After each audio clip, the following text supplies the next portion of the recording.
Pernah nggak sih kalian lagi flu berat, terus makan makanan kesukaan, tapi rasanya hambar banget, kayak lagi makan kardus? Coba deh ingat-ingat, sensasi itu pasti bikin sebel kan? Nah, banyak dari kalian mungkin mikir kalau itu karena lidah kita lagi bermasalah. Tapi sebenarnya bukan itu loh penyebab utamanya.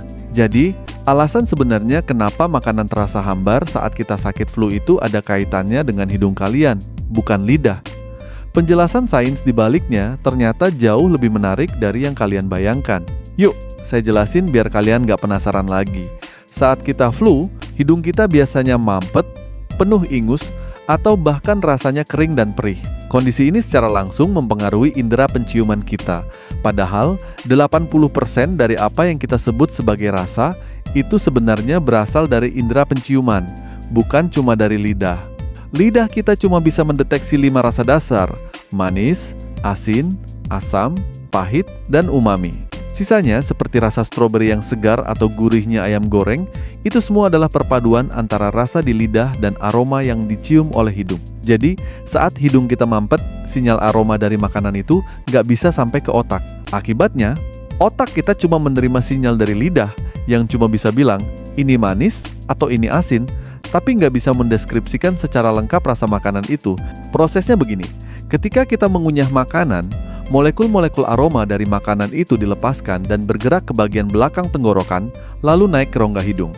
Di sana, ada jutaan reseptor penciuman yang tugasnya mendeteksi molekul-molekul aroma ini. Reseptor-reseptor ini mengirimkan sinyal ke otak kita untuk diinterpretasikan sebagai bau. Nah, saat hidung kita mampet karena flu, molekul-molekul aroma tadi nggak bisa mencapai reseptor itu. Jalannya terhalang oleh lendir dan pembengkakan di saluran hidung. Otak pun kekurangan informasi penting ini, sehingga pengalaman makan kita jadi terasa kosong dan hambar. Jadi, yang bermasalah bukan lidah kalian, tapi jalur komunikasi antara hidung dan otak yang lagi terputus. Bayangin aja, indera penciuman dan pengecap itu kayak tim kerja yang kompak banget. Lidah itu bagian yang bertugas mengenali bahan dasarnya, sedangkan hidung itu yang bikin rasanya jadi lebih detail dan hidup. Tanpa hidung, lidah nggak bisa bekerja maksimal. Ini juga yang menjelaskan kenapa saat flu, makanan yang rasanya kuat sekalipun, kayak sambal pedas, tetap terasa kurang nendang. Sensasi pedas itu memang dideteksi oleh lidah, tapi kenikmatan dari aroma cabai dan bumbu-bumbu lainnya itu yang bikin rasa pedasnya jadi lebih kompleks. Nah, saat hidung kalian mampet, kenikmatan kompleks itu hilang. Yang tersisa cuma sensasi pedas yang kosong aja. Jadi, kalau kalian lagi flu, nggak perlu khawatir, kondisi ini cuma sementara.